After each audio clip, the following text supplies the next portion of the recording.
Halo semuanya. Iya, apa kabar nih semuanya nih? Tentunya pasti udah ini ya, hari Sabtu, hari hari weekend.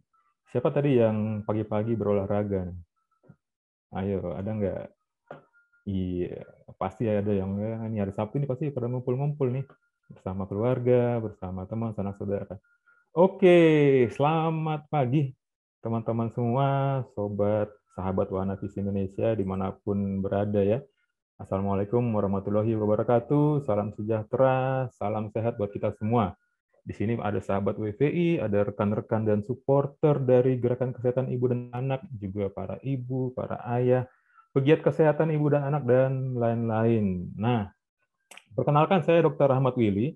Saya spesialis KIR dan nutrisi di Wana Vis Indonesia. Dan di pagi hari ini, saya akan bersama-sama dengan beberapa narasumber untuk membahas satu materi yang sangat penting nih, yang lagi tren akhir-akhir ini gitu ya. Materi apa nanti kita akan lihat sama-sama. Ya, selamat datang di talk show hepatitis akut waspada jangan surut. Nih, kalau dengar ut-ut gitu ya, hepatitis akut waspada jangan surut. Artinya apa? Nih, habis pandemi, kok ada lagi sih penyakit gitu ya. Habis pandemi ada penyakit lagi nih gitu ya, hepatitis akut yang tidak diketahui penyebabnya. Wih, apalagi gitu ya. Tapi akhirnya hepatitis akut aja nih gitu ya. Tapi awal-awal dulu dibilang hepatitis akut yang nggak diketahui penyebabnya. Artinya orang pada bingung nih, apa sih penyebabnya gitu ya. Tapi kok gejalanya cepat dan menimbulkan penyakit gitu ya, dan ada juga makan korban gitu ya. Dan ada juga di Indonesia. Nah, itu dia yang menariknya gitu ya. Nah, tanpa berlama-lama kita akan buka acara ini, dan untuk membuka acara ini ada sambutan juga ya dari Wahana Visi Indonesia dan juga dari GKIA. Nah, teman-teman semua, sahabat WPI, rekan-rekan dan supporter GKIA, para ibu, ayah, pegiat kesehatan ibu dan anak dan lain-lain, kita langsung saja nih untuk yang sambutan yang pertama yang akan disampaikan oleh Ibu Yuventa Chang. Beliau adalah interim Direktur Komunikasi Wana Visi Indonesia.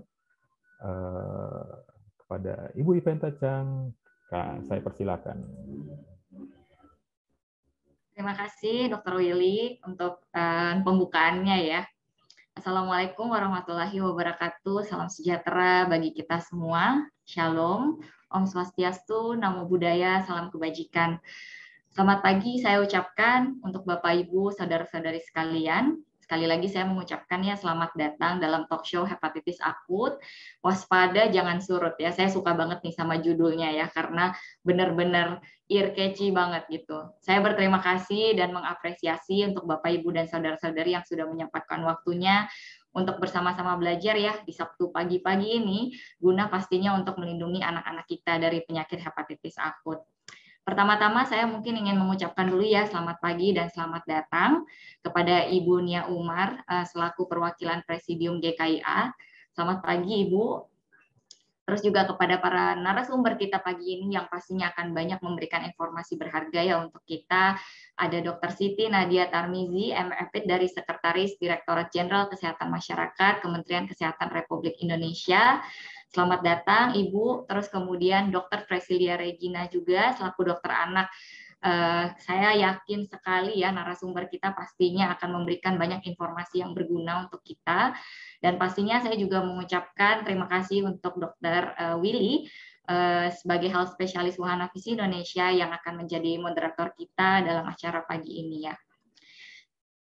Seperti yang tadi disampaikan oleh Dr. Willy ya, ada banyak tantangan yang kita alami bersama sebagai satu bangsa, mulai dari pandemi COVID-19, kemudian ada banyak ya isu terkait varian-varian baru lah yang bermunculan, dan juga sekarang bahkan ada penyakit misterius ya gitu ya, kita sebutnya hepatitis akut yang ditemukan pada anak-anak usia 1 bulan ya sampai dengan 16 tahun.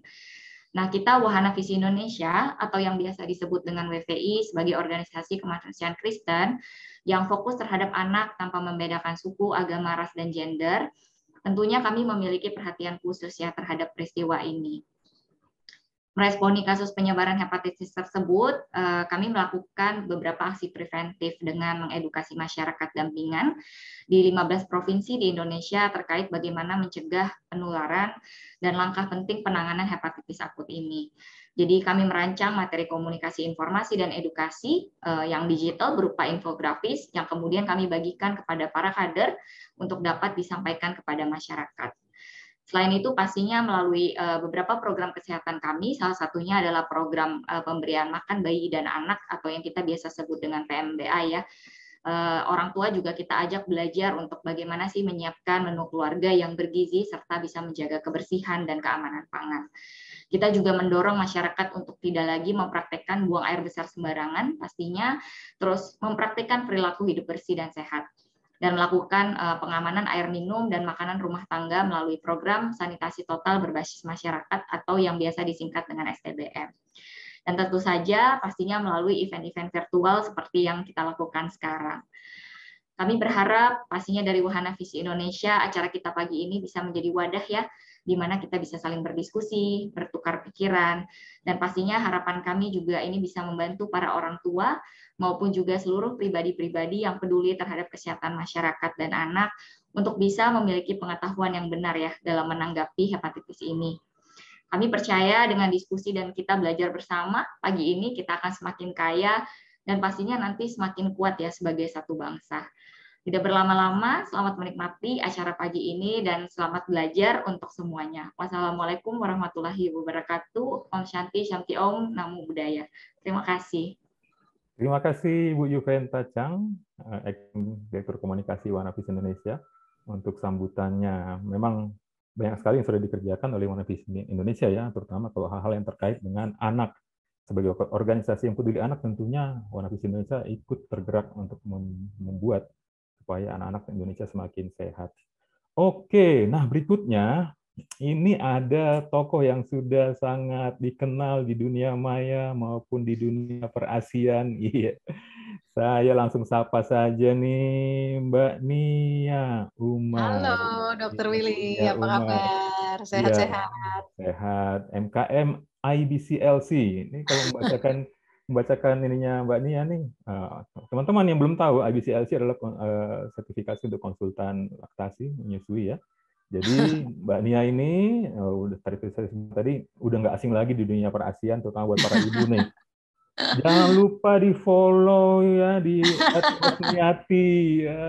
Oke, thank you dok. Beliau ini adalah Presidium GKIA, seperti teman-teman semua ketahui. Acara ini terselenggara atas kerjasama Wahana Visi Indonesia dan Gerakan Kesehatan Ibu dan Anak.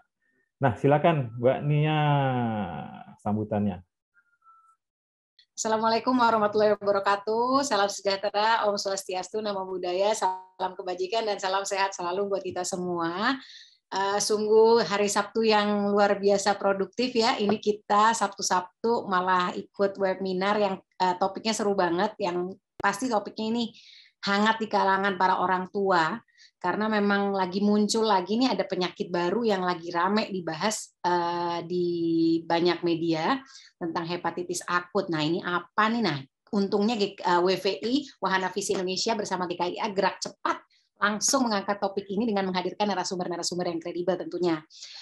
Seperti kita ketahui sebelumnya bahwa GKIA sendiri, Gerakan Kesehatan Ibu dan Anak, adalah sebuah jejaring network dari berbagai lembaga dan juga individu yang memiliki perhatian khusus terhadap kesehatan ibu dan anak di Indonesia. Nah, Wahana Visi ini merupakan salah satu bagian dari GKIA yang sudah rajin bergerak dan rajin terus berupaya untuk melakukan banyak aktivitas dan advokasi juga untuk Indonesia. Jadi kami dari GKIA sangat senang dengan inisiasi yang dilakukan oleh teman-teman dari Wahana Visi Indonesia dan semoga apa yang dilakukan hari ini memberikan banyak manfaat buat banyak keluarga di Indonesia untuk tentunya untuk kesehatan anak-anak kita, masa depan bangsa Indonesia juga, dan mudah-mudahan juga apa yang disampaikan hari ini juga bisa menghasilkan apa ya namanya seperti pemahaman-pemahaman yang dan mendapatkan informasi-informasi yang bisa kita sebarkan lebih banyak lagi ke masyarakat sehingga kesimpang siuran, ada mitos-mitos, banyak hoaks di media sosial itu bisa di counter juga dari forum-forum seperti ini. Jadi kami melalui GKIA mengucapkan banyak terima kasih atas inisiasi yang dilakukan oleh Wahana Visi dan semoga acaranya hari ini sukses dan lancar dan tentunya memberikan manfaat buat semua. Akhir kata saya mohon maaf jika ada salah kata dan sukses buat kegiatan hari ini. Wassalamualaikum warahmatullahi wabarakatuh. Salam.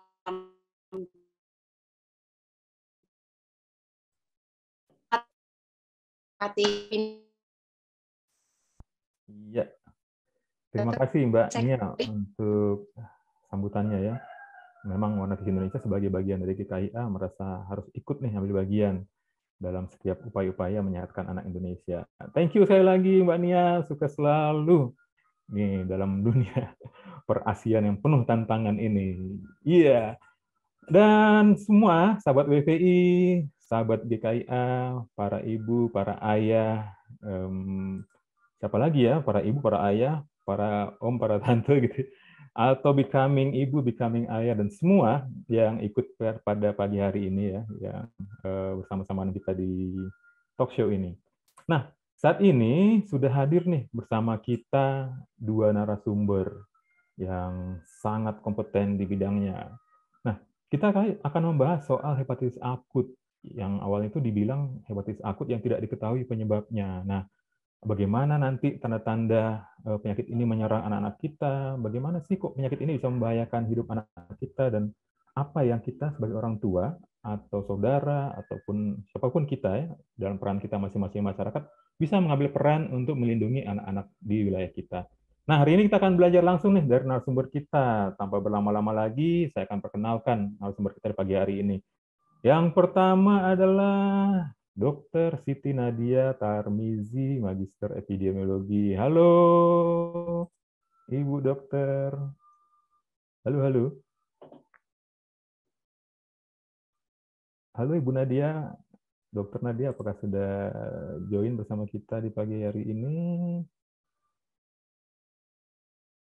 Oh, mungkin masih ada kendala ini ya, kendala sinyal. Nah, yang kedua ada Dokter Presilia Regina, spesialis anak IBCLC.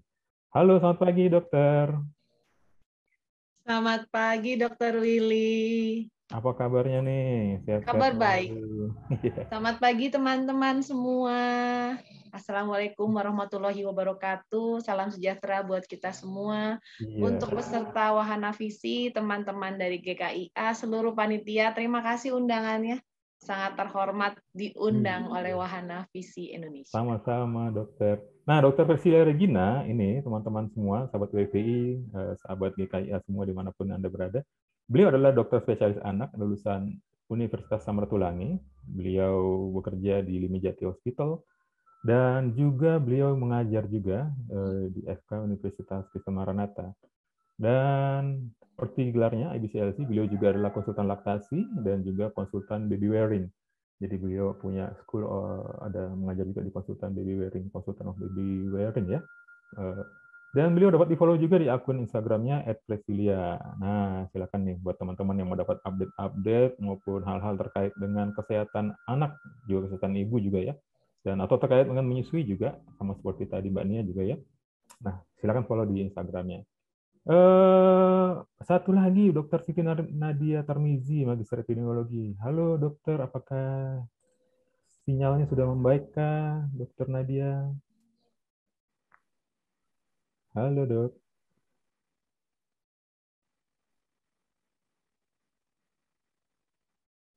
Oh, oke. Sepertinya belum ini ya, belum terkoneksi dengan baik.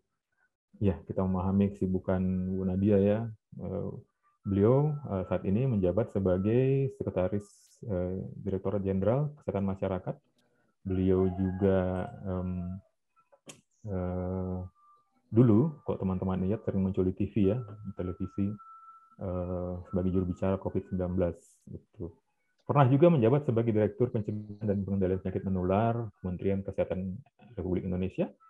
Dan saat ini beliau dipercaya sebagai juru bicara dari Kementerian Kesehatan untuk G20 atau G20. Beliau lulus dari FKUI tahun 96 dan terus banyak bekerja ya di bidang pencegahan penyakit menular dan lain-lain. Dan kalau kita lihat beliau ini dunianya nggak jauh-jauh dari juru bicara gitu.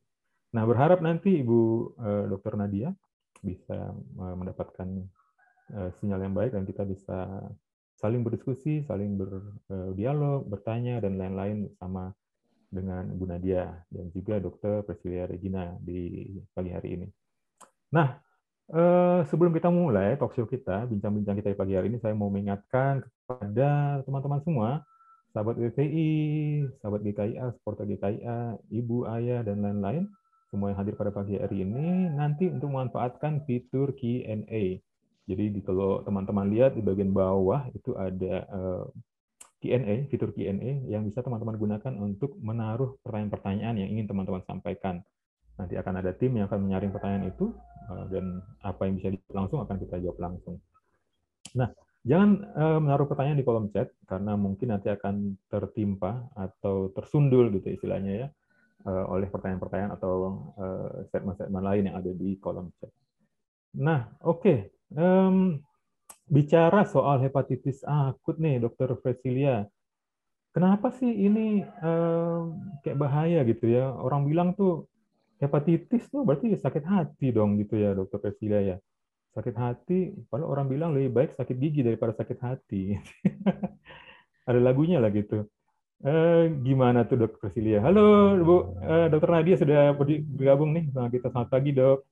Selamat pagi. Selamat pagi, Dr. Nadia. Dr. Priscilia, mohon maaf baru bisa bergabung.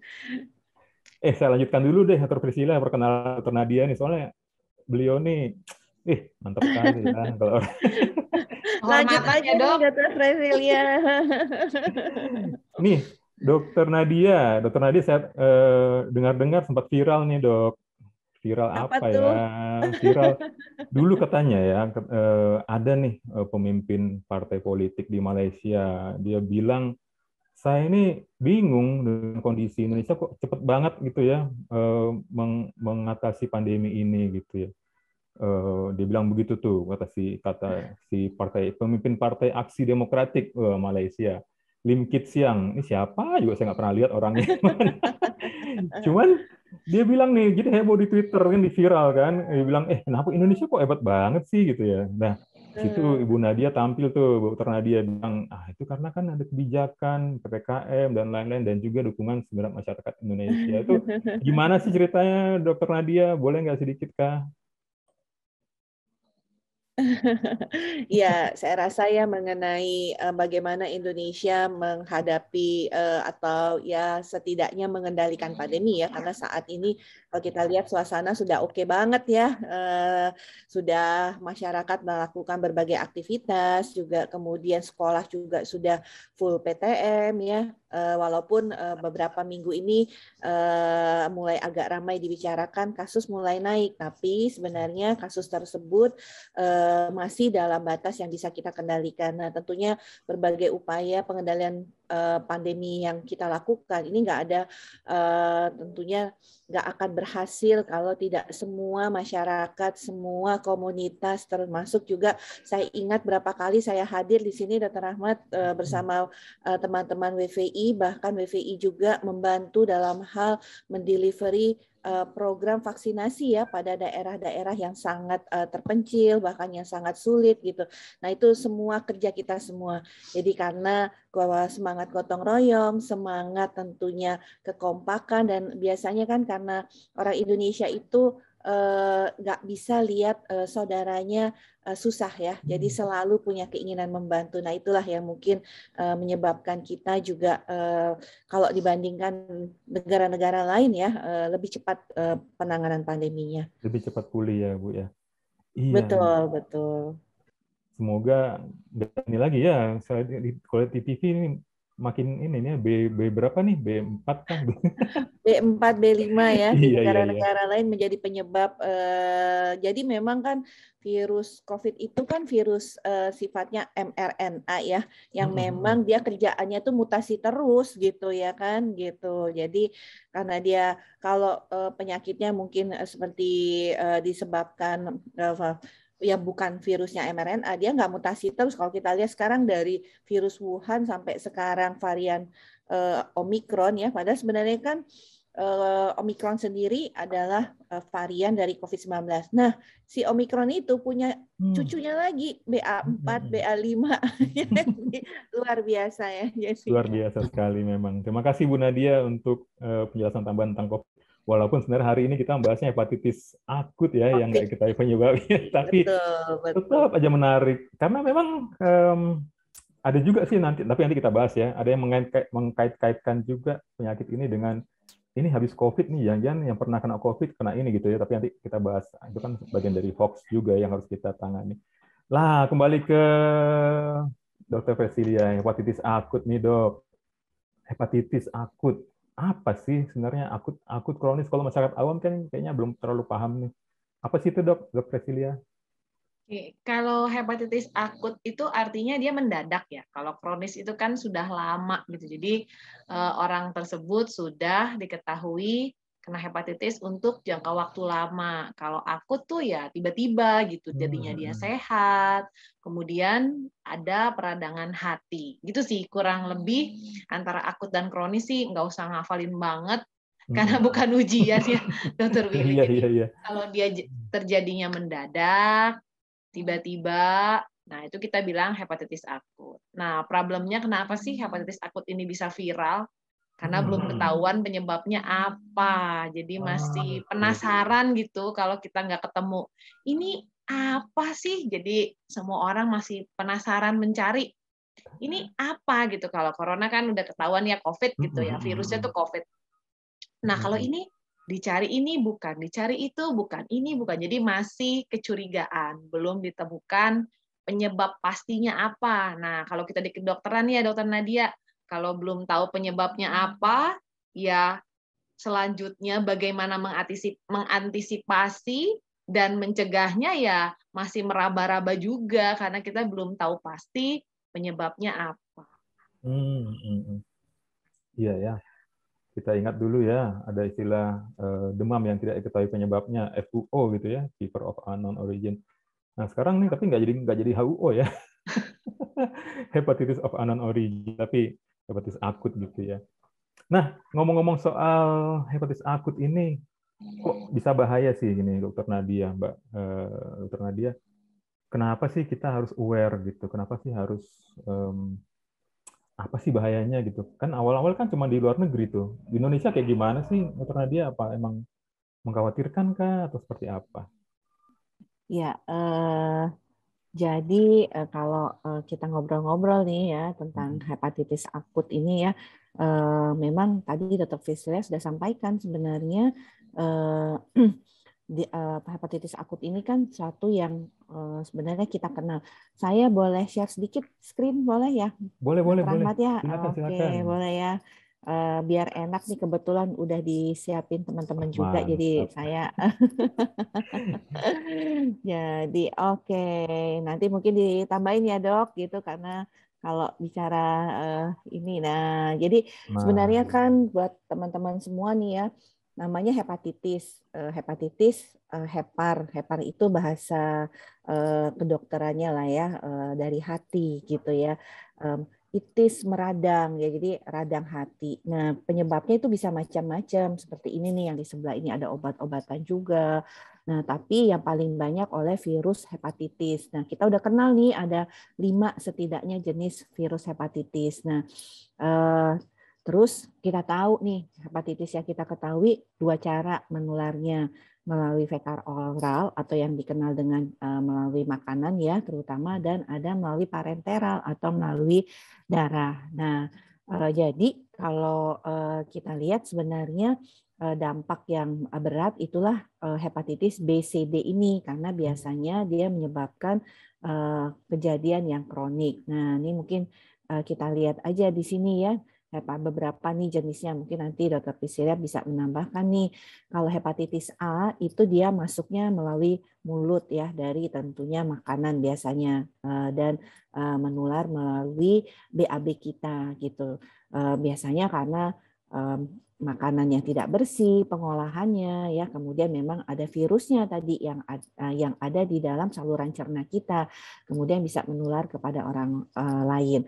Kemudian kalau hepatitis B ini memang spesialnya itu karena dia menular melalui darah ataupun cairan tubuh, jadi bukan melalui makanan. Nah, biasanya kalau kita kena hepatitis cuma ada 2, sembuh atau jadi penyakit kronis, jarang jadi penyakit akut bahkan sampai dengan kematian. Jadi kematian pada hepatitis yang selama ini kita kenal virusnya itu sangat kecil ya.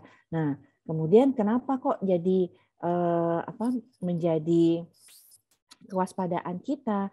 Nah, pertama, mohon maaf saya balik lagi. Nah, kenapa? Karena biasanya hepatitis itu paling banyak pada usia di atas usia 14 tahun kalau untuk hepatitis A. Kalau di atas usia hepatitis B itu biasanya malah di atas 5 tahun. Jadi hepatitis itu biasanya pada anak-anak itu jarang sekali gitu, Dr. Rahmat. Nah, oleh karena itu tadi Dr. Priscilla sampaikan, saya boleh stop share di sini ya.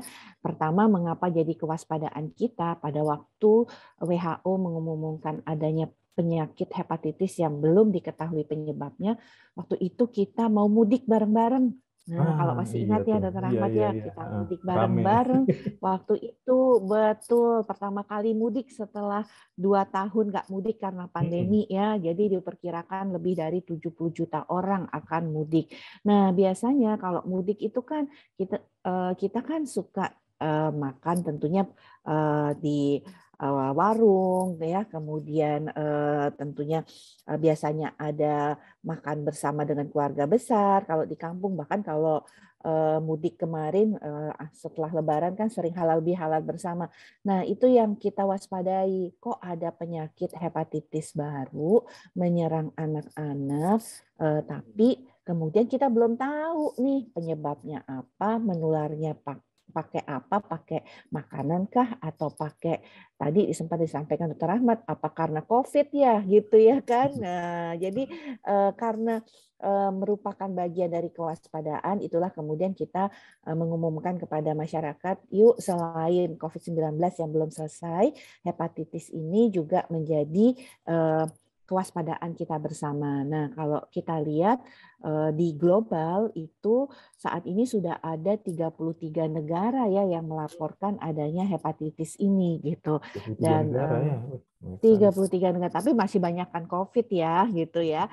Dan ada 650 kasus sebenarnya yang dilaporkan. Nah, memang karena penyakitnya baru, tadi Dr. Fisya sampaikan, karena kita harus justru hati-hati karena kita banyak belum tahunya ya kan. Jangan-jangan kalau kita nggak waspada karena kita anggap enteng aja nih, nggak apa-apa, tiba-tiba kasusnya bisa jadi banyak dan yang akan jadi korban itu adalah anak gitu. Makanya oleh karena itu kita meningkatkan kewaspadaannya. Begitu juga WHO. Iya. Ternyata memang nyampe juga ke Indonesia gitu ya, Dok ya. Betul, ternyata ada juga di Indonesia ya. Jadi kalau sampai sekarang sih kita tuh cukup banyak ya sejak kita melakukan peningkatan kasus. Pokoknya yang namanya sindrom kuning ya atau jaundice gitu ya, orang dengan sakit kuning harus dilaporkan gitu. Nanti kalau sudah dilaporkan, nanti dilakukan serangkaian pemeriksaan ya.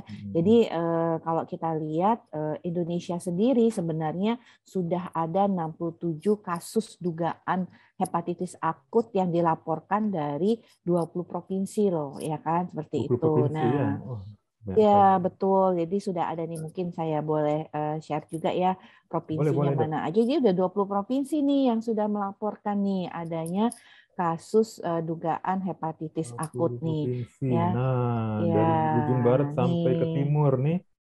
Betul.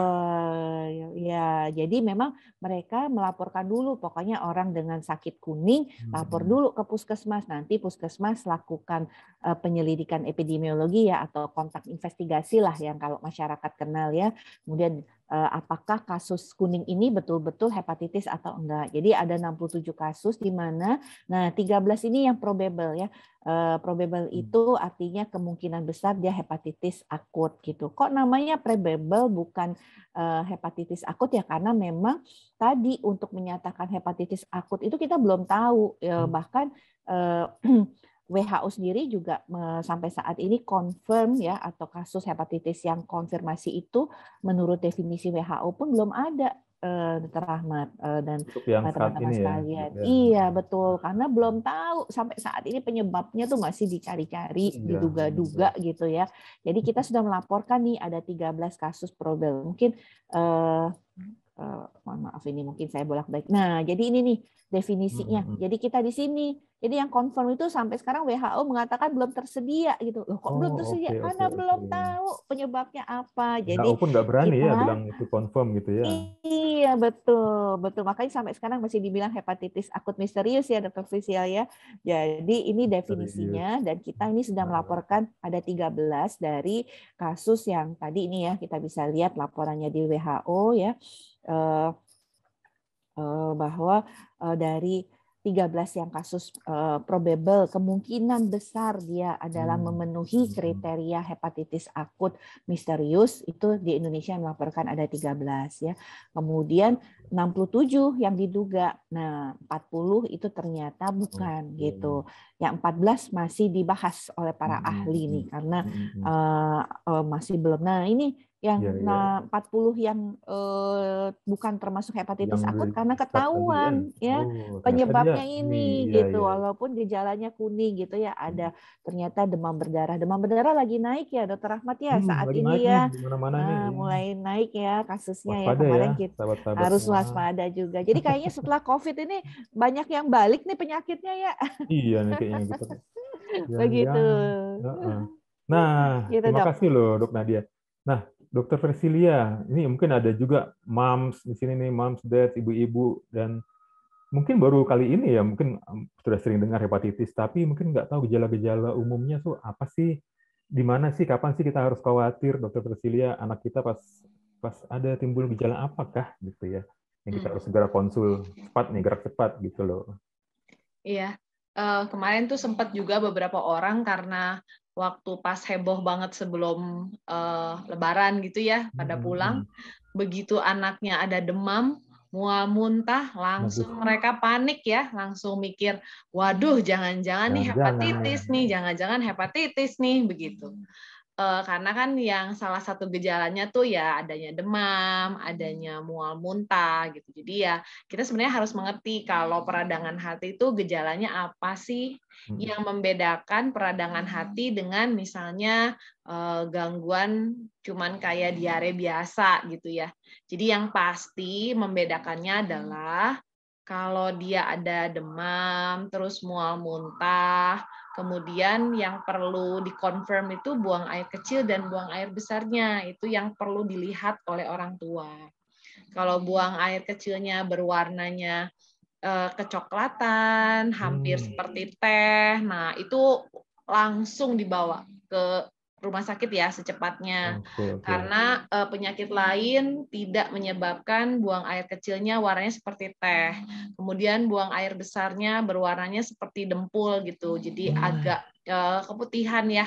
Jadi kayak putih, agak pucat kita bilangnya. Nih kalau ada gejala itu, kemudian baru terjadi, lebih baik dibawa dulu ke rumah sakit untuk kita pastikan ini hepatitisnya karena apa nih? Kayak tadi seperti Dokter Nadia paparkan, ternyata demam berdarah juga gitu ya, ada demam, mual muntah, terus tiba-tiba urinnya berwarna coklat misalnya, begitu dicek, wah ternyata positif demam berdarah. Jadi tugas moms and dads atau masyarakat adalah melihat apa yang ada di anak kita gitu. Kalau dia lemas, ada kejang, ada mual muntah, demam, terus pipisnya kita mesti lihat ya itu.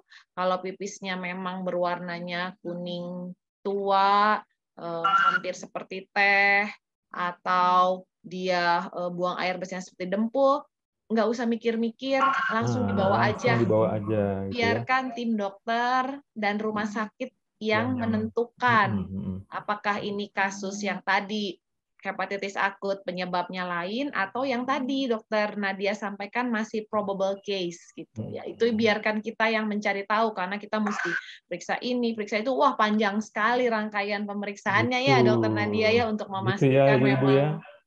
Jadi jangan buru-buru di flush tuh. Biasanya kan ada ini kotoran langsung di flush. Nggak sih? Lupa dilihat cek nih. Betul, apalagi kalau anaknya udah remaja mungkin ya kan rata-rata anak tuh kalau udah SD itu kan mereka udah ke WC sendiri. Kadang ibunya misalnya punya anak 2 atau 3, ada satu yang masih bayi. Kakaknya itu kan cenderung kadang terlupakan ya atau dianggap sudah bisa merawat diri sendiri misalnya.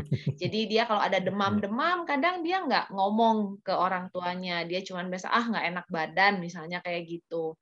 Terus kalau pipis, dia buang air besar juga kan flash sendiri ya. Jadi kadang ibunya tidak memperhatikan. Jadi ya kita sebagai orang tua tetap perlu dalam satu hari memeluk anak-anak kita. Karena kalau dipeluk tuh kerasa tuh, ini kok kayaknya ada yang anget-anget nih. Jadi mungkin kita bisa ngukur, bisa nanya, ada apa, makannya seperti apa gitu. Jadi ya menurut saya sih perlu deteksi dini ya kalau sebagai orang tua itu. Kalau orang tua ya, jangan lupa sih hari anaknya dipeluk. Kalau anaknya yang jauh-jauh yang udah besar, kayaknya anaknya yang risih ya, aduh gitu ya, nggak mau dipeluk. Tapi kalau masih kecil-kecil dipeluk gitu ya. Oke, nah kalau bicara soal hepatitis akut ini kan tadi Dokter Persilia bilang segera dibawa ke rumah sakit, segera dibawa kalau ada gejala-gejala. Nah sebenarnya kalau di Indonesia ada yang khusus nggak sih Dokter Nadia? Rumah sakit seperti apa sih yang kira-kira bisa merawat ini penyakit ini? Atau apakah kita siap semua rumah sakit di Indonesia nih pasti bisalah menangani ini gitu? Karena udah biasa kan hepatitis gitu ya. Tapi kan karena sekarang gejalanya aja kita penyebabnya aja belum kita ketahui, makanya terkesan misterius. Tapi sebenarnya gejala-gejalanya sih oke, kayaknya semua rumah sakit bisa nih. Apakah begitukah Dokter Nadia atau ada yang khusus nih harus rumah sakit khusus atau vaskes khusus kah? Ya, jadi Dr. Rahmat tadi kalau disampaikan ya, yang penting tadi Dr. Frisel sampaikan deteksi dini ya gitu, jangan terlambat karena di awal-awal hepatitis akut yang kemudian menyebabkan pengobatannya itu anak-anak harus ditransplantasi ya. Mungkin nanti Dr. Frisel menyampaikan kenapa sih kok orang anak yang sakit hepatitis akut kok tiba-tiba harus transplantasi, ya karena belum ketemu obatnya kali ya dok ya gitu ya. Nah kemudian memang dilaporkan ada beberapa anak yang kemudian meninggal dengan kondisi ini. Tapi kita mesti ingat juga anak-anak yang meninggal dikarenakan hepatitis akut ini terjadi di awal-awal kasus ya, di mana memang kalau kita lihat tadi rata-rata itu menganggap bahwa ini kasus yang biasa-biasa aja, sehingga kemudian sudah berat baru dibawa ke rumah sakit sehingga akhirnya terlambat karena kita memang belum tahu penyebabnya. Jadi betul sekali mengenali gejala-gejala tadi. Nah, gimana caranya untuk pengobatannya ya? Jadi memang secara nasional rumah sakit rujukannya adalah Rumah Sakit Sulianti Saroso, rumah sakit pusat infeksi kita ya. Tapi untuk penanganannya rumah sakit di provinsi seperti misalnya Rumah Sakit Wahidin, Rumah Sakit Sarjito, kemudian Rumah Sakit Karyadi, ataupun Rumah Sakit Dr. Sutomo, maupun Rumah Sakit Adam Malik. Jadi rumah sakit yang di level provinsi ya, bahkan Dok 2 pun bisa menangani kasus ini selama tadi jangan sampai terlambat. Karena kenapa harus deteksi dini? Karena kalau saya nggak salah koreksi ya Dr. Fresil ya, dari kondisi yang ringan anak itu kemudian menjadi gejala berat yang kemudian nggak sadar, kemudian bisa sampai kejang-kejang ya, sampai harus masuk ICU itu cepat sekali dalam hitungan hari ya, 3-5 hari. Makanya jadi kalau terlambat sulit sekali kemudian untuk menanganinya karena kita belum tahu nih pengobatannya. Makanya kemudian para ahli kalau di luar negeri itu kalau kemudian melihat gejalanya sudah berat, ya udah pengobatan paling amannya transplantasi ya, karena kemudian hati itu fungsi dari segalanya ya, Dr. Priscilia. Jadi artinya buat para moms and dad ya, tentunya para orang tua, kalau tadi ketemu gejala-gejala yang disampaikan Dr. Priscilia, segera deh paling dekat bawa ke puskesmas dulu ya kan gitu. Nanti puskesmas akan menyampaikan ini perlu dirawat di rumah sakit atau enggak, atau gejalanya seperti apa. Nah nanti bawa aja ke rumah sakit terdekat gitu ya, karena saat ini semua tenaga kesehatan, semua fasilitas pelayanan kesehatan tuh sudah aware tentang adanya hepatitis akut ini, dan rasanya semua dokter anak juga sudah paham ya dok ya gitu ya mengenai hal ini gitu. Jadi yang penting kata kuncinya jangan terlambat, jangan dan sampai terlambat. Betul, dan bisa ke rumah sakit mana semua, saya yakin dokter anak kalau masih gejalanya itu ringan atau sedang masih bisa ditangani. Betul nggak dok gitu? Mungkin dokter Tisha ini bisa nambahin. Ya, silakan dok kalau tambahan loh dok.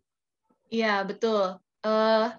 Sebenarnya ringan atau beratnya itu tergantung berapa besar fungsi hati yang terkena. Jadi kalau dia misalnya fungsi hatinya 100%, kemudian dia kenanya mungkin kalau cuma 3% kerusakannya, kemudian cepat kita tangani, misalnya itu akan jadinya bisa sembuh gitu ya.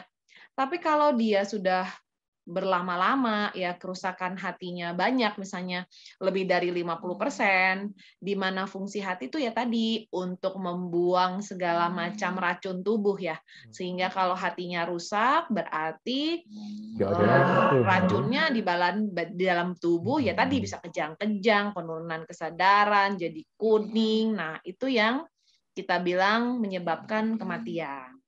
Nah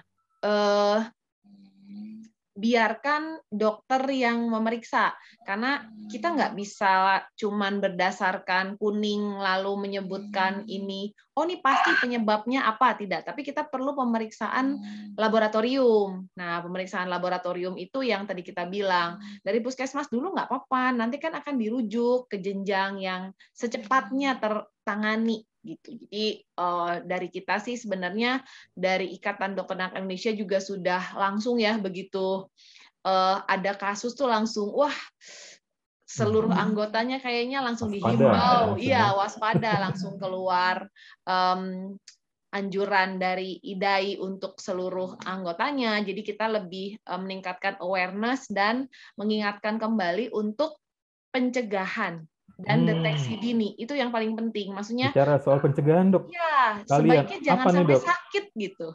Yang harus dicegah nih, apakah kan kemarin sempat dibilang sih pencegahannya sama aja kayak pencegahan COVID tuh, cuci tangan apa dan lain-lain, sama? Apa benar demikian dok? Sama kah atau ada yang ekstra nih untuk pencegahan hepatitis akut yang tidak diketahui penyebabnya ini?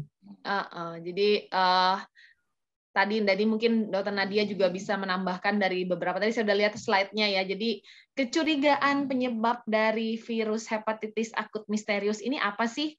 Ada yang bilang virus, ada yang bilang bakteri, ada yang bilang jamur, ada yang bilang racun, ada yang bilang ya macam-macam lah, karena kan tadi belum ketahuan. Karena dari laporan, misalnya dari sekian kasus, kok nggak seragam ya semuanya gitu. Ada yang COVID-nya positif, ada yang COVID-nya negatif, ada yang adenovirusnya positif, ada yang adenovirusnya negatif.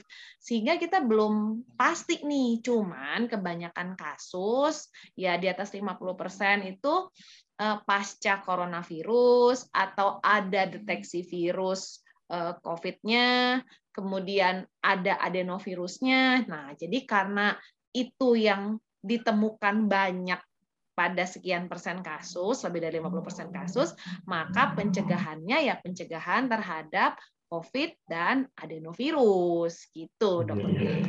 Ini ada pertanyaan menarik nih ditujukan ke Bu Nadia dan mungkin juga mesti ditambahkan oleh Dr. Priscilia ya. Kalau ibunya positif hepatitis, melahirkan anak dan anaknya tidak diberi ASI, wah, apakah anaknya bisa tertular hepatitis? Nah, tadi juga sudah ada pertanyaan serupa ya terkait cara penularan. Nah, gimana nih kalau ibunya positif hepatitis, melahirkan anak dan anaknya nggak diberi ASI? apakah bisa tertular? Silakan Dok Nadia atau Dok Priscilia. Dokter Priscilia kali ya.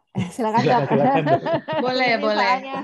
Ya, kalau ibunya positif hepatitis, ini kita harus meyakinkan dulu ini hepatitisnya hepatitis apa Hepatitis ini. apa ya? Karena tadi Dokter Nadia juga menyampaikan penularannya berbeda antara hepatitis A, B, C. Nah, itu kan berbeda ya gitu. Cara penularannya berbeda gitu. Jadi kita mesti lihat kalau hepatitis A, jadi kalau ibu melahirkan anak, terus dianya misalnya dalam tanda kutip makan sembarangan, terus terkena virus hepatitis A, artinya dia penularannya kan lewat fekal oral ya. Fekal oral tuh artinya lewat feses, kalau cuci tangannya nggak bersih, melalui makanan. Nah, itu kita mencegahnya supaya ibunya cuci tangan, tidak kontak makan segala macam. Tapi kalau dari ASI tidak tertular untuk hepatitis A. Nah, balik lagi kalau ibunya positif hepatitis apa? Kalau hepatitis B itu kan penularannya lewat kontak, lewat darah terutama ya. Jadinya, jadi ibu yang hepatitis B positif itu menurut kebijakan dari Kementerian Kesehatan itu harus melaporkan dirinya. Karena kalau dia lahir di puskesmas pun, anaknya harus segera mendapatkan vaksin hepatitis B dan anti hepatitis B atau kita bilang human immunoglobulin. Nah, itu diberikan dalam waktu 12 jam supaya ibu tidak menularkan ke anaknya.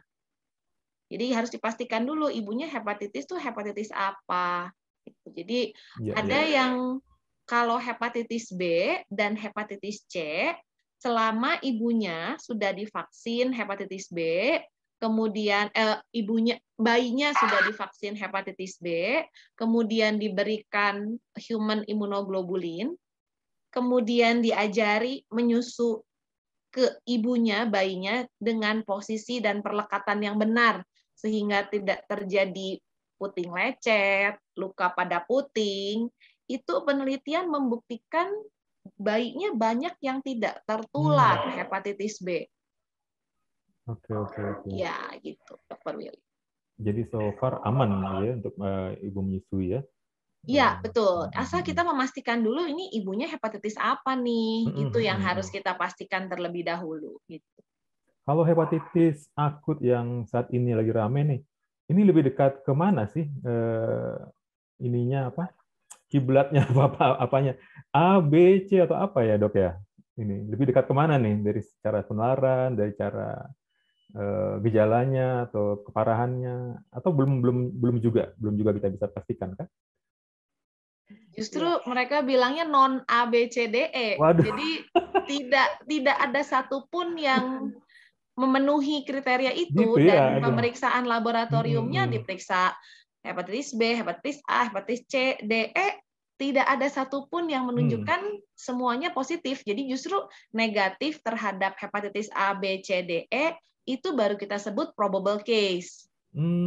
Jadi harus disingkirkan dulu, dia bukan tifus, bukan demam berdarah, bukan hepatitis A, B, C, D, E. Nah, itu baru kita masukkan ke dalam probable case, kemungkinan gitu.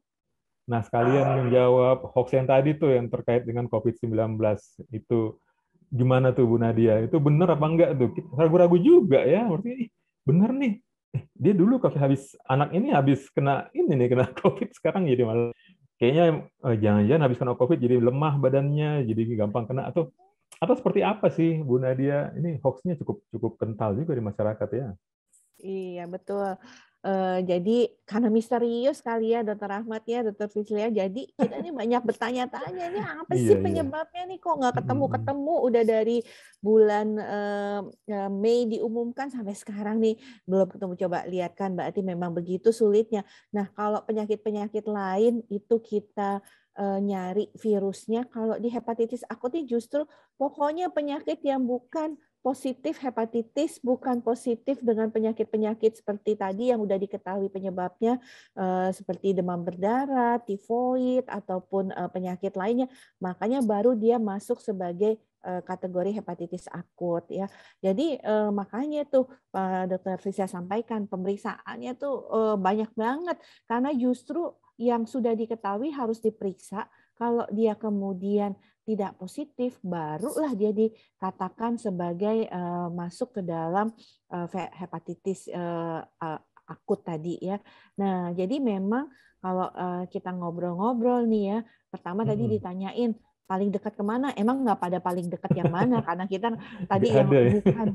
bukan hepatitis terdiri dari hepatitis A ataupun B ataupun C ya kan seperti itu ataupun D. Ya. Jadi nih boleh share lagi ya buat Boleh.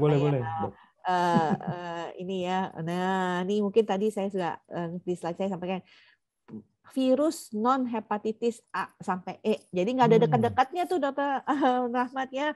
Nah, terus memang fokus pada anak-anak gitu. Makanya kenapa Dokter Vicilia yang hadir nih gitu, spesialis anak bukan spesialis dewasa gitu ya Dokter Rahmat ya.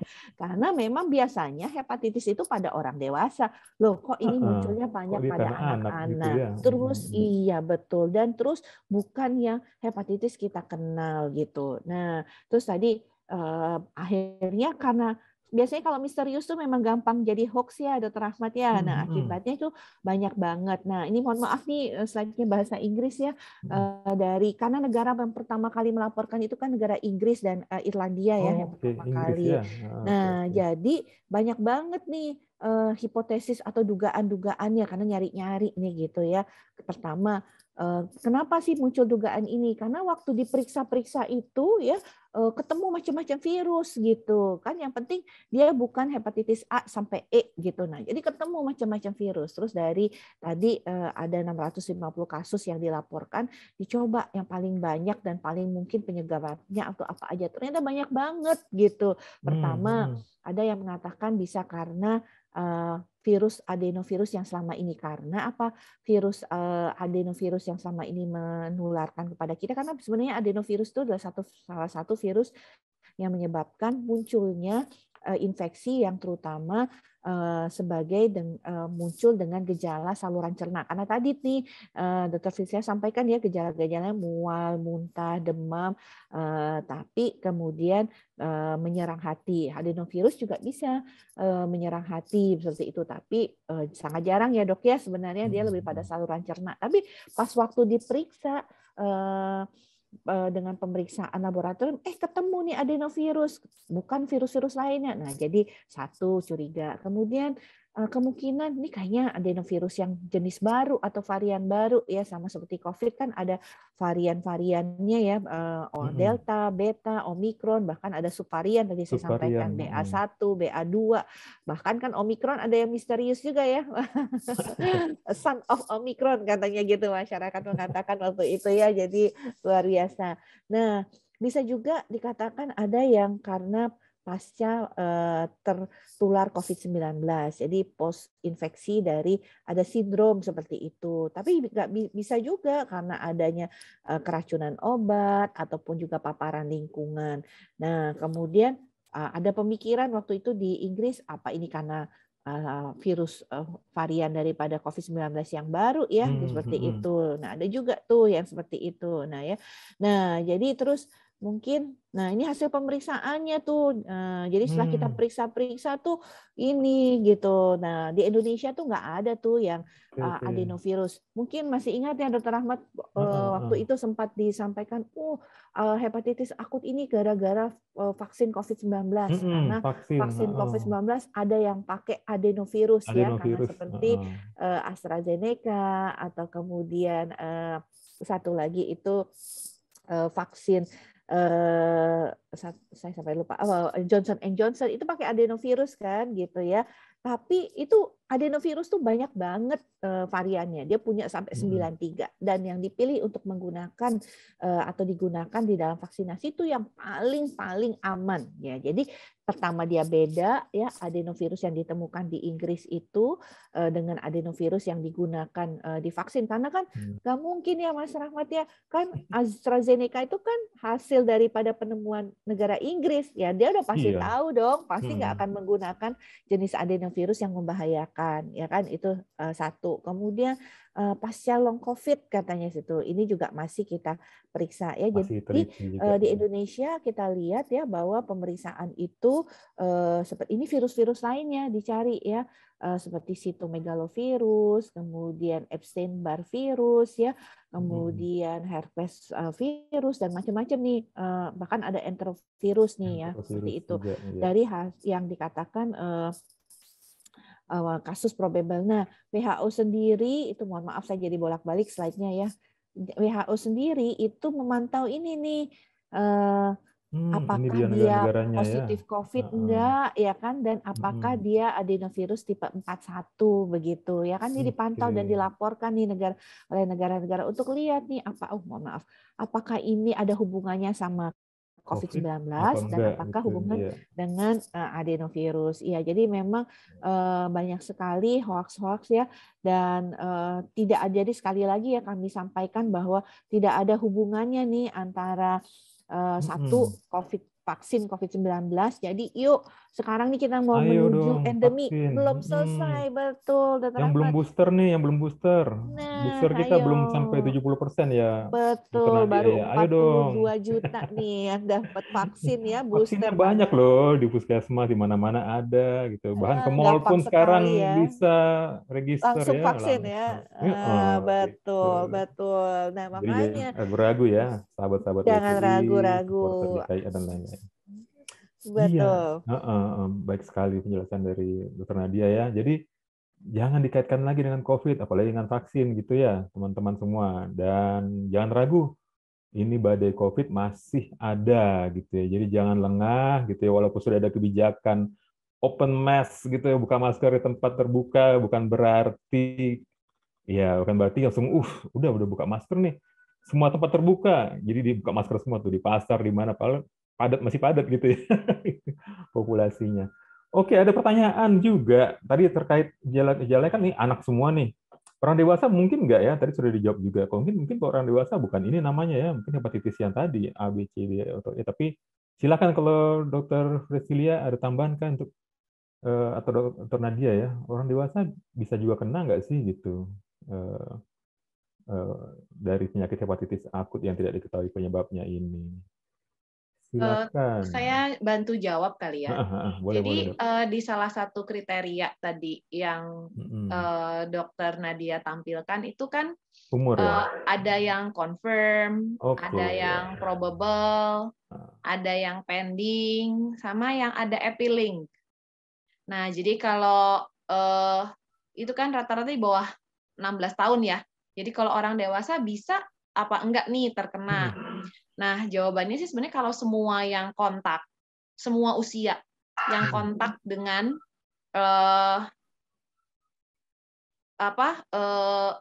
hepatitis yang non diketahui ini harus dilaporkan. Nanti akan dipantau. Tapi kalau ditanya sebenarnya kenapa sih kok kebanyakan pada anak-anak ya, bukan pada orang dewasa gitu loh.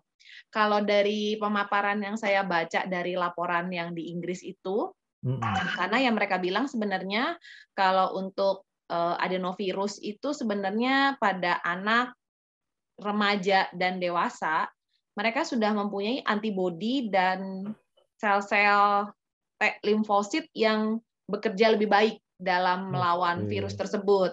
Sedangkan pada anak-anak belum terdapat antibodi sehingga reaksinya lebih parah gitu. Itu yang menjelaskan kenapa dominannya tuh di bawah 10 tahun. Memang ada sih yang sampai 16 tahun, tapi kasus fatalnya lebih banyak terkena ke anak-anak. Gitu. Anak-anak ya? Ya, selain memang yang di bawah 5 tahun kan belum pernah vaksin COVID sama sekali ya. Jadi katanya itu juga salah satu penyebab kenapa kok gejalanya lebih parah pada anak-anak. Iya ya. Ini ngomong-ngomong tentang untuk vaksin anak balita ya. Mudah-mudahan nanti secepatnya kita juga bisa ya dari Indonesia ya. Oke, ada pertanyaan juga dari kolom Q&A, mungkin ke Dokter Nadia. Katanya di Indonesia sudah ada yang meninggal gitu ya, ada yang fatal. Bahkan tadi sampaikan di presentasi ada yang probable, walaupun kita belum yakin juga apakah itu memang benar apa tidak gitu ya. Karena memang nggak ada pun satu di dunia pun nggak ada yang bilang yakin bahwa itu adalah hepatitis akut yang tidak kita penyebabnya ya. Nah, ada kabar nggak sih dok kondisi anak-anak ini sekarang seperti apa? Terus apakah sudah sembuh kah atau seperti apa? Iya, jadi kenapa namanya probable ya sekali lagi ya Dokter Rahmat ya, karena kalau di kita tahu ya kalau dunia kedokteran tuh kita kan selalu tahu pasti gitu ya. Nah, Pengennya sih masalahnya gitu, karena tahu pasti. iya betul. Nah, karena ini belum tahu nih penyebabnya karena tadi ya bisa adenovirus, bisa karena jenis varian baru, bisa karena ada kemungkinan juga varian baru dari hepatitis karena masih banyak pertanyaan-pertanyaan jadi kita belum tahu nih penyebabnya. Beda kan kalau COVID-19 kita tahu penyebabnya adalah virus SARS-CoV-2 langsung. Makanya dia langsung disebut sebagai kasus konfirmasi COVID-19. Nah, kita masih disebut probable. Jadi probable tuh karena masih banyak banget penyebabnya. Dari kita tahu tadi ya kita melaporkan ada 13 kasus ya yang kemungkinan besar masuk kriteria bukan kemungkinan besar ya, jadi 13 kasus ini memenuhi sebenarnya kriteria dari WHO tadi yang dikelompokkan sebagai kasus hepatitis akut. Nah, ternyata kan itu yang karena dan penyebabnya itu macam-macam. Tadi saya sampaikan ya penyebabnya itu kenapa kemudian kita tidak bisa sampaikan apa karena ini. Jadi boleh ya sambil ngobrol-ngobrol lagi, sharing-sharing lagi gitu ya. Nanti off lagi gitu ya. Terawat ya. Nah, nih dari 13 kasus nih yang positif penyebabnya tuh ada CMV, EBV ini mungkin kalau teman-teman yang non medis nih apa sih? Tapi prinsipnya jenis penyebabnya itu macam-macam yang kita temuin. Ada rotavirus ya yang memang sudah sering menyerang anak-anak, ada adenovirus, ada jadi dari 13 kasus tuh nggak ada satupun yang cuma satu penyebabnya. Oleh karena itu dia disebut sebagai probable karena dia memenuhi kriteria, tapi kita belum tahu penyebab dari sakitnya ini seperti itu. Nah, terus saya ditanyain gimana sih? Memang betul ya Indonesia itu melaporkan ada 4 kasus meninggal ya. Tapi tadi saya sampaikan 4 kasus meninggal itu di awal banget tuh. Saya masih ingat tuh kalau nggak salah di awal Mei ya tepatnya itu sekitar 30 Maret kita umumkan ya ada 3 kasus kematian yang dilaporkan pertama diduga di RSCM, kemudian ada beberapa lagi kasus kematian di Sumatera Utara, kemudian ada beberapa kasus kematian yang dilaporkan juga di Jawa Timur. Nah, itu adalah di awal-awal daripada kewaspadaan kita terhadap hepatitis akut ini. Nah, sekarang ke sini ini semuanya rata-rata sudah sembuh karena tadi ya kita lebih dini, kita lebih cepat, kita tenaga kesehatan juga sudah lebih aware ya bahwa ada hepatitis akut. Jadi begitu ada kuning hepatitis A sama E-nya negatif gitu ya, kemudian langsung diperiksa laboratoriumnya jadi lebih agresif nih kalau namanya di dunia kedokteran ya karena kita lebih waspada. Jadi kalau sekarang hampir semua kasus yang diduga ya hepatitis akut itu rata-rata sudah sembuh dan bisa dipulangkan. Nah, ini kriterianya ya kalau kita lihat umur paling banyak itu pada usia 0 sampai 5 tahun ya, Dok. Ya, yang kedua tuh 3 tahun ya, 6 sampai 10 tahun. 3 orang maksudnya, mohon maaf yang berada pada usia 6 sampai 10 tahun. Rentangnya 6 sampai 10 tahun ya. Betul. Nah, tadi ditanya juga bisa nggak sih hepatitis akut ini menyerang pada orang dewasa? Hepatitis akut misterius kalau kita lihat kriteria WHO kan memang terutama difokuskan pada anak-anak ya. Mungkin pada dewasa kita menemukan sih ya ada kasus 20 tahun usianya ya itu juga hepatitis A dan E-nya itu negatif ya tapi ketemu virus-virus lainnya juga tapi kalau udah dewasa itu sangat ini ya, karena daya tahan tubuhnya sudah Iya. baik, begitu sangat jarang menimbulkan kematian. Dan kita tidak melihat seperti pada anak-anak progresivitas penularan ya, atau penularannya itu tidak secepat yang terjadi pada anak-anaknya. Oleh karena itu memang ya namanya penyakit bisa saja menyerang dewasa Iya. maupun anak-anak, tapi tidak menjadi kewaspadaan ataupun yang berpotensi sebagai suatu penyakit yang harus menjadi perhatian utama kita, karena kalau enggak nanti dampaknya pada anak-anak. Kemudian kalau anak-anak ini berat, anak ini harus transplantasi hati. Nah ini yang tentunya harus menjadi perhatian kita ya, karena anak-anak itu adalah kelompok yang rentan. Begitu Dokter Ahmad. Rentan sekali, betul sekali Dok. Nah ini mungkin karena sering dengar, karena kan habis pandemi COVID ya, sering dengar tentang isolasi, karantina. Ini ada pertanyaan nih dari Ibu Bianca nih Dok. Kalau ada yang kena nih anak di rumah, itu perlu diisolasi nggak supaya orang lain di rumah nggak tertular, atau bagaimana penanganannya supaya tidak menularkan? Ayo, gimana ini? Mungkin dari Dok Nadia atau Dok Presilia. Apa perlukah isolasi? Ini memang COVID ini banget ya. Jadi isolasi, karantina itu masih membekas di ingatan masyarakat. Silakan Dok. Dokter Priscilia mungkin ya Dok. Baik, Karena baik. ini penanganan klinis nih Dokter Ahmad. Iya. Lanjut Dok. Untuk hepatitis, balik lagi ya, semoga di sini para orang tua mengerti penuh bahwa istilah hepatitis akut itu artinya hanya yang tadinya anaknya sehat, kemudian ada gejala-gejala hepatitis, seperti tadi ada demam, mual muntah, ada yang mencret, yang pasti adalah anaknya kuning. Jadi dengan konfirmasi hasil laboratorium, SGOT, SGPT-nya meningkat. Nah, itu kita semua bilangnya, tadi Dokter Nadia bilang, jadi sindrom kuning ya, atau enggak sindrom hepatitis akut. Nah, ada gejala hepatitis akut, kita harus mencari penyebabnya apa. Kalau penyebabnya virus denggi, ya nggak usah diisolasi sebenarnya, karena nyamuknya kan yang menggigit ya, yang mentransferkan virus denggi. Kalau dia penyebabnya adalah hepatitis B misalnya, itu kan penularannya lewat darah ya. Gitu. Jadi ya sebenarnya hindari saja transfusi gitu ya. Kemudian kalau dia penyebabnya hepatitis A ya hindari saja kontak dari makan bersama atau feses. Jadi ya kita harus tahu dulu sebenarnya ini penyebabnya apa gitu loh maksud saya. Baru kita bisa beralih ke penanganan dan pencegahannya seperti apa gitu. Jadi bukan berarti yang hepatitis akut tuh harus dikucilkan atau harus diisolasi atau gimana ya. Kita harus memastikan dulu ini penyebabnya apa. Kalau memang dia ternyata sindrom hepatitis akut, kemudian ada coronavirusnya, ya memang sama seperti penanganan coronavirus, dia harus isolasi, misalnya kalau ada gejala kan ya, berarti ya 10 gitu, 10 hari plus 3 gitu. Tapi kalau ada gejala hepatitis akut, saran saya di rumah sakit aja sih Bu, pastikan di rumah sakit dokternya yang akan menentukan.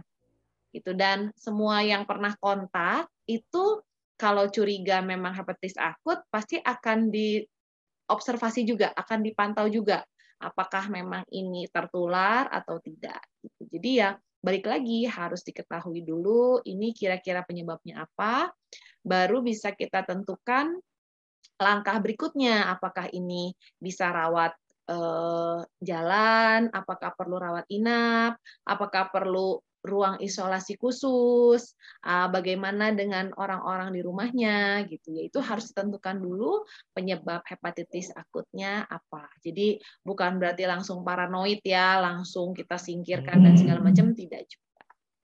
Jadi nggak perlu dipisah-pisahkan alat makan gitu ya Dok ya?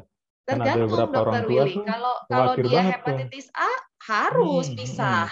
Nggak boleh gabung alat makan, nggak boleh sharing sendok gitu ya. Semua harus sendiri dicuci tersendiri. Karena resiko menularkan kalau hepatitis A. Bahkan supaya anaknya nggak nanya-nanya, gelasnya dia bikin yang bagus gitu ya, supaya wah ini gelas kamu nih gitu ya, ini Iya, gelas betul. kamu gitu ya. Iya menarik sekali ya, artinya buat moms, dad, sahabat WPI, sobat supporter GKI dan lain-lain, jadi supaya paham artinya nggak perlu khawatir ya gejala-gejala itu, dan intinya biarkan tenaga medis atau tenaga kesehatan yang memutuskan apakah ini ke arah situ apa bukan gitu ya.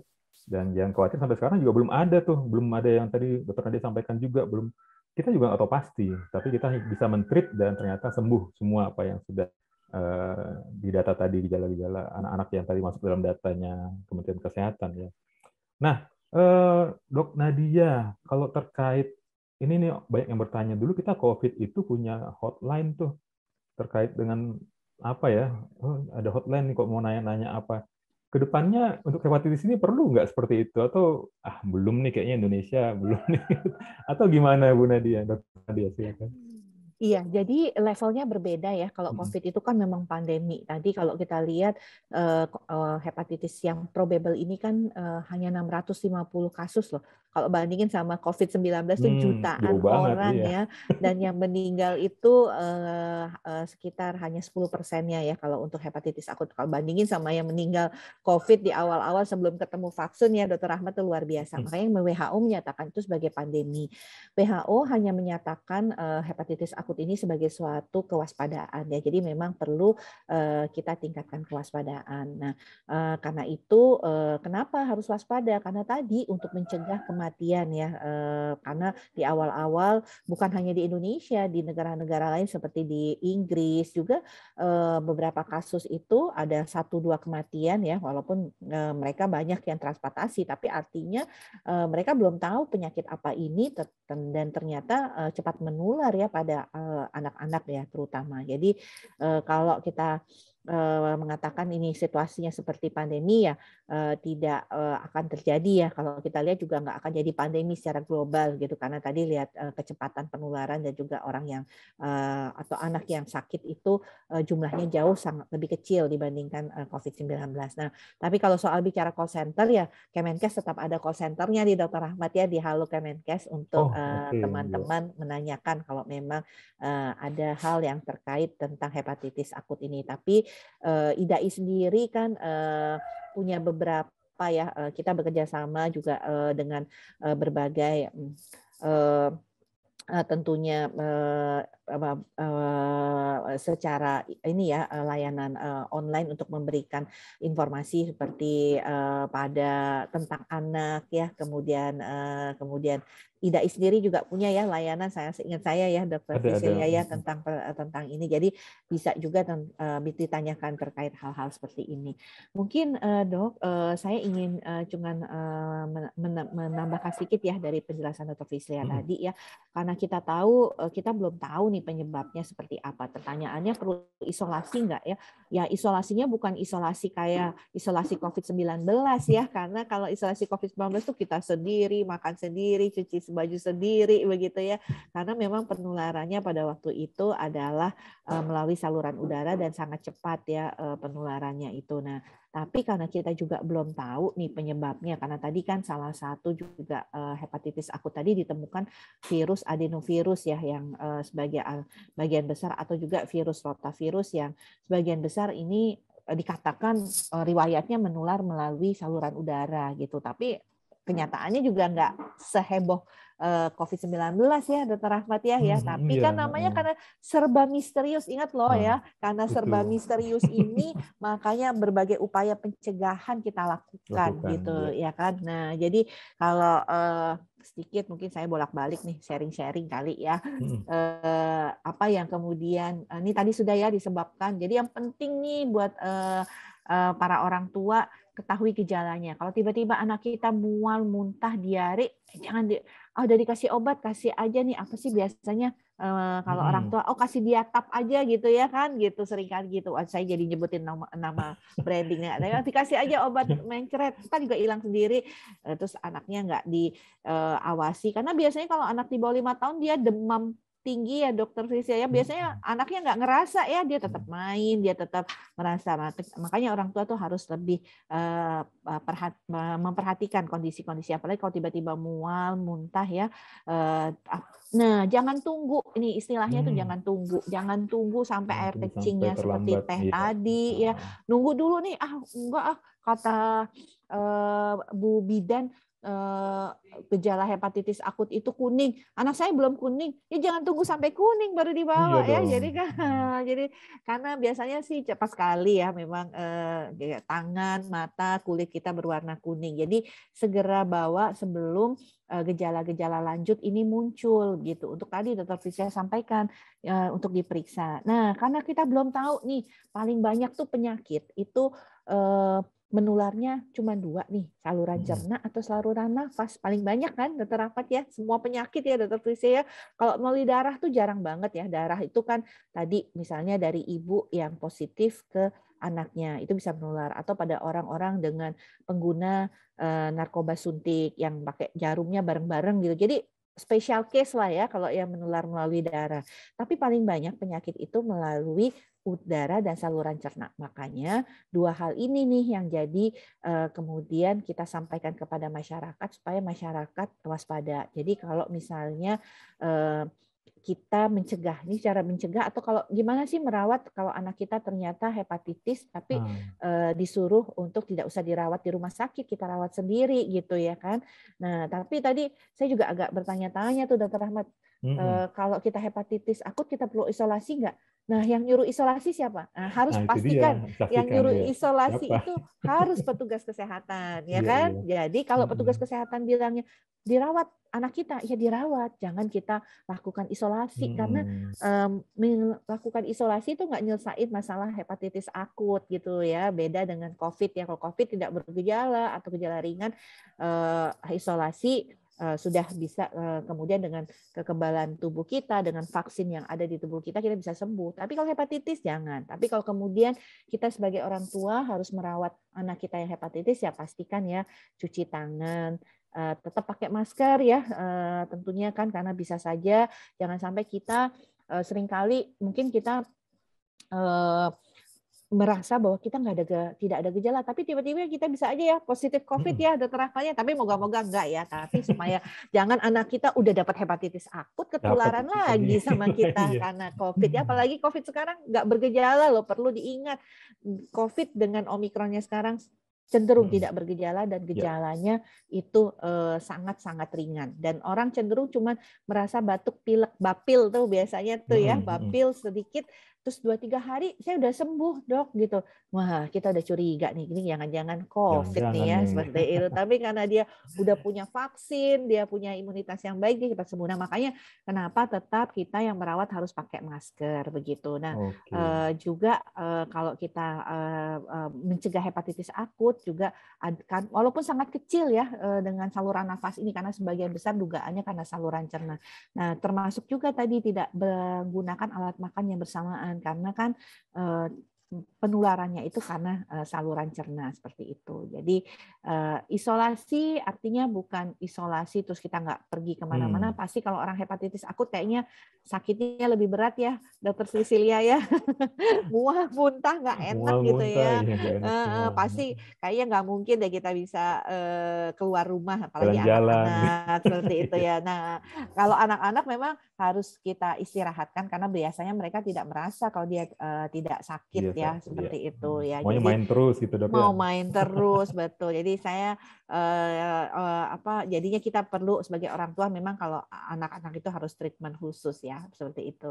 Nah, Dokter Rahmat, saya boleh sedikit ya nambahin tentang penularan ibu ke anak ya. Ibu ke anak, jadi, iya silakan. Betul, jadi ada hepatitis tadi B, C ya, yang bisa menular melalui darah, dan biasanya ini yang memang jadi salah satu program juga ya, kita bersama-sama Dr. Cecilia nih, bagaimana supaya anak yang lahir dari ibu yang mengandung ataupun tertular hepatitis B itu tidak tertular. Makanya kita ada program ya, kita mendorong nih ibu-ibu hamil setidaknya ada 3 tes yang dia harus lakukan kalau dia hamil. Apa saja itu, pertama, dok? tes hepatitis ya. Hepatitis. Kedua tes sifilis ya. Sifilis. Ketiga betul. Ketiga tes Oke. HIV. Nah, jadi jangan stigma HIV lagi nih juga. dengan Oke. stigma karena 3 penyakit ini adalah penyakit yang bisa menularkan kepada anak yang kita kandung. Nah, kenapa sih kita suruh tes kalau di awal kehamilan?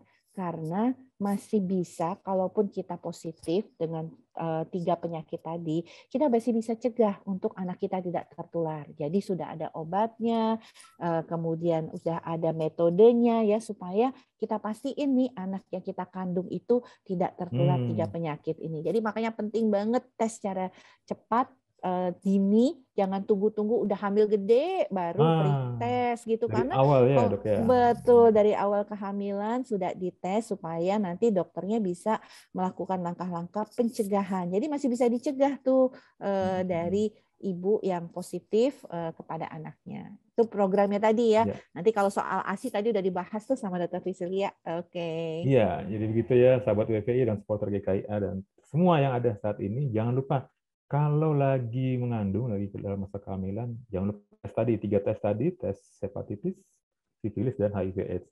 Dan jangan takut ya, jangan takut, nanti gimana nih, nanti gimana? Sudah ada mekanismenya di fasilitas kesehatan, jadi nggak perlu khawatir dan nggak perlu ragu ya, langsung saja periksa. Oke, ini ada pertanyaan terakhir terkait kalau sudah kena hepatitis, kembali lagi dari Ibu Bianca nih, Dr. Priscilia. Ada pantangan nggak kalau sudah kena? Misalnya ada makanan yang harus dihindari nggak sih? Atau jadi pantangan kalau sudah hepatitis akut ini kena gitu ya? Gimana tuh dok? Untuk makanan sebenarnya tadi kalau hepatitis akut dia kan biasanya mual ya. Mual, kemudian kalau ada gangguan hepatitis biasanya dia ada ya hepatitis ini kan dia mengeluarkan empedu ya. Jadi disimpan asam empedu hidung dan asam empedu ini keluar kalau ada makanan yang mengandung minyak gitu. Jadi kalau lagi hepatitis supaya tidak bertambah mual biasanya kita menganjurkan makanan-makanan yang tidak menambah mual, artinya lemaknya tidak banyak gitu loh, Dr. Willy. Gitu. Kalau pas dia lagi kena hepatitis ya, terutama hepatitis A yang akut.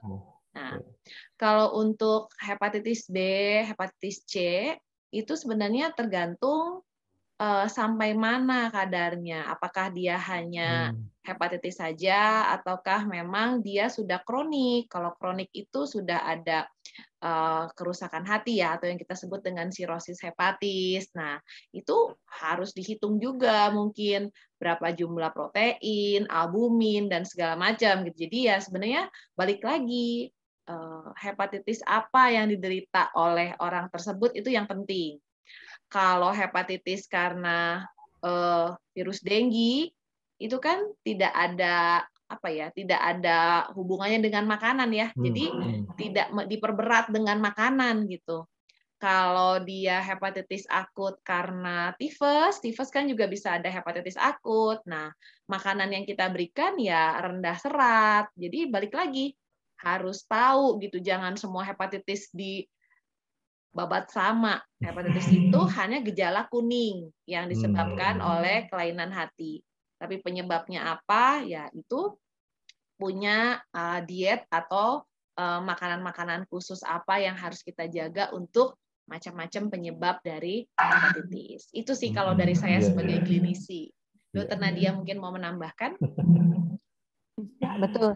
Jadi memang nggak ada pantangan, tapi pantangannya itu tadi sudah dijelaskan Dr. Priscilia ya, bahwa kalau orang lagi mual muntah dikasih makanan yang bikin tambah mual muntah ya tambah mual muntah ya begitu ya. Jadi dietnya adalah ke sana seperti itu ya. Untuk khususnya makanan mungkin ya yang terkait hepatitis ini ya. Jadi biasanya kalau orang hepatitis tuh biasanya bukan kayak COVID ya, Dr. Priscilia, biasanya sih lemes gitu ya karena mual, muntahnya nggak enak begitu ya. Jadi berbeda kondisinya dengan COVID-19 dan sedikit mungkin apakah ada apakah orang dewasa bisa tertular juga ya dari anak yang hepatitis akut? Bisa saja, karena ini adalah penyakit menular. Makanya kita kan tetap tadi harus cuci tangan, jangan pakai alat makan bersamaan, begitu ya. Tapi prinsipnya karena misterius ya, Dr. Priscilia ya, lebih baik kita mencegah ya. Karena ada dua hal. Satu, kalau karena misterius kita nggak tahu nih dia nular pakai apa. Jadi jangan sampai banyak orang sakit. Kalau banyak orang sakit, resiko pasti akan tentunya berat beban di fasilitas pelayanan kesehatan. Karena fasilitas pelayanan kesehatan juga bingung. Ini mau dikasih obat apa, ngobatinya apa. Masa semua orang menjadi berat harus transplantasi. Padahal transplantasi hati itu bukan pekerjaan mudah ya kan. Makanya kemudian kita waspada di awal.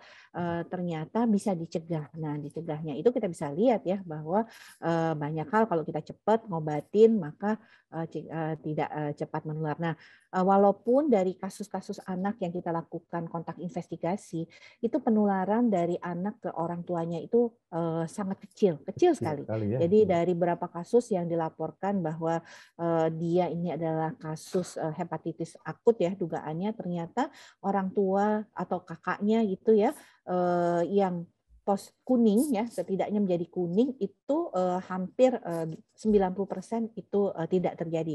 Jadi baik sebelum si anak itu sakit kuning, itu juga orang tua atau orang dewasa sekitarnya itu tidak ada yang sakit kuning, maupun setelah anaknya dinyatakan sakit kuning juga tidak ada orang sekeluarganya yang kuning. Jadi penularan ya ini mungkin karena saking misteriusnya ya Dr. Ahmad ya. Jadi biasanya kan harusnya kalau satu keluarga, kalau kita ingat COVID deh, satu COVID itu satu keluarga deh langsung COVID gitu. Iya. Nah, kalau ini memang tidak terlalu besar resikonya seperti itu, tapi tetap kita waspada karena ada juga orang tua atau kakaknya yang kemudian positif setelah adiknya dinyatakan sakit kuning atau hepatitis akut. Iya. Kalau saya boleh menambahkan sebenarnya tidak ada ruginya untuk hidup sehat gitu ya sebenarnya dari penyakit-penyakit infeksius ini sih sebenarnya ya pakai masker apa ruginya sih? Sebenarnya tidak ada ruginya gitu kan. Kemudian cuci tangan apa ruginya sih? Ya tidak ada ruginya juga. Dan memakan makanan yang sehat yang orang tua siapkan di rumah, yang kita sudah pasti higienisitasnya, cara memasaknya, kematangannya, resiko tertular penyakit apapun sebenarnya dengan pola hidup sehat itu kan tidak ada ruginya. Gitu. Jadi itu yang saya mau sampaikan juga ke teman-teman. Kita di sini lebih belajar pola hidup sehat. Jadi cuci tangan, hindari kerumunan, pakai masker, kemudian tidak terlalu banyak jajan di luar, lebih mengusahakan untuk memasak sendiri, dan tidak ada satupun jalan instan seperti minum jamu-jamuan atau minum vitamin atau segala macam yang bisa membuat seseorang itu jadi super kebal gitu ya. Jadi nggak pakai masker, nggak cuci tangan, asal minum jamu atau vitamin terus dia kebal, gitu tidak ada. Jadi kita harus kembali lagi ke nature ya, seperti GKIA dan Wahana Visi yang sudah sebelum masa pandemi kan kita juga sudah mengajarkan ini ya, rutin ya, sehat ya. Dengan adanya penyakit-penyakit hepatitis akut yang misterius, dengan adanya COVID, ini tuh kita seperti diingatkan kembali gitu untuk kembali hidup sehat. Itu sih kalau menurut saya, Dr. Will. Terima kasih banyak atas pernyataannya. Memang akhirnya ya nggak terasa, sahabat WPI, sahabat GKIA, pegiat kesehatan ibu dan anak, ayah, ibu, dan semua sahabat yang hadir pada siang hari ini ya, udah siang juga nih akhirnya nih. Nah, nggak terasa sudah 1,5 jam lebih kita berbincang-bincang, berdiskusi. Nah, tiba saatnya mungkin kita akan berpisah. Sebelumnya, adakah pesan-pesan dari Dr. Nadia maupun Dr. Priscilia untuk moms, dads, dan semua yang ada pada hari ini terkait hepatitis akut maupun apapun itu ya, terkait kesehatan ibu dan anak. Silakan. Silakan, Dok. Dr. Priscilia dulu mungkin. Boleh, Dr. Priscilia dulu. Tadi udah kali saya rap sedikit ya, jadi ayo kita kembali ke hidup sehat, karena sebenarnya penyakit menular apapun, kalau kita memang hidup sehat, kita bisa mencegahnya. Karena mungkin kemarin COVID, sekarang hepatitis akut. nanti nggak tahu mau timbul penyakit apa lagi nih, kita nggak tahu. Tapi yuk kita kembali. Monkeypox juga gitu ya. Iya mungkin. Monkeypox juga iya, dan ada beberapa virus lainnya. Kemarin lagi booming banget hand, foot, and mouth disease ya. Yang itu sama semuanya kan balik lagi gitu, tidak sharing, pakai masker, cuci tangan, makan makanan sehat, pastikan yang kita masak matang. Ya, itu yang hal-hal seperti itu yang perlu kita lanjutkan. Kita sendiri, anak-anak kecil juga mengikuti supaya mereka mempunyai pola hidup yang lebih sehat di kemudian hari. Itu dari saya. Baik, Silakan terima Dr. kasih. Nadia. Silakan Dr. Nadia. Iya, terima kasih. Pertama ya, kita tahu ya sebenarnya kita harus tetap waspada terhadap berbagai penyakit ini. Dan mungkin kita belajar nih pasca pandemi, ternyata cuci tangan itu bisa menentukan hidup dan matinya seseorang. Benar nggak? Dr. Ahmad, ya. Belajar dari COVID-19 cukup cuci tangan, kemana-mana kita bawa hand sanitizer ya. Ternyata cuci tangan itu betul-betul bisa melindungi kita. Jadi hal yang sangat simpel, walaupun mungkin pandemi COVID-19 kita tetap lakukan kebiasaan untuk cuci tangan ini dimanapun juga. Nah kemudian tentunya saya setuju sekali yang Dr. Fristal sampaikan bahwa kita harus mencegah, karena mencegah jauh lebih baik. Dan kita sudah tahu dengan melakukan perilaku hidup bersih dan sehat, higiene dan sanitasi pribadi ya itu menjadi penting. Dan jangan lupa vaksinasi itu membuktikan ya menyelamatkan kita juga dari COVID-19. Jadi buat para orang tua, moms and dad yang belum mendapatkan vaksinasi anak-anaknya, belum lengkap, yang umurnya sudah setahun lebih tapi kelewatan vaksinasinya karena takut ya ke rumah sakit, segera datangi Dr. Cecilia. Wah, Dr. Cecilia. Jadi segera datangi dokter anak Anda ataupun klinik ataupun puskesmas untuk melengkapi vaksinasi. Demikian Dr. Ahmad. Ya, terima kasih sekali lagi Dr. Cecilia dan Dr. Nadia untuk kebersamaan kita di pagi hingga siang hari ini. Dan juga semua yang hadir pada siang hari ini. Wah, mantap sekali, semangat-semangat semua, dan pertanyaan-pertanyaannya juga sangat berbobot sekali. Menjelang penutup ini saya sampaikan kepada kita semua satu pantun saja ya. Menjelang siang perut lapar maunya makan kue rata, tapi apa daya yang jualan lagi ke Bali. Akhirnya waktu juga yang memisahkan kita. Tetap semangat dan sampai berjumpa kembali. Wassalamualaikum, salam sejahtera dan salam sehat buat kita semua.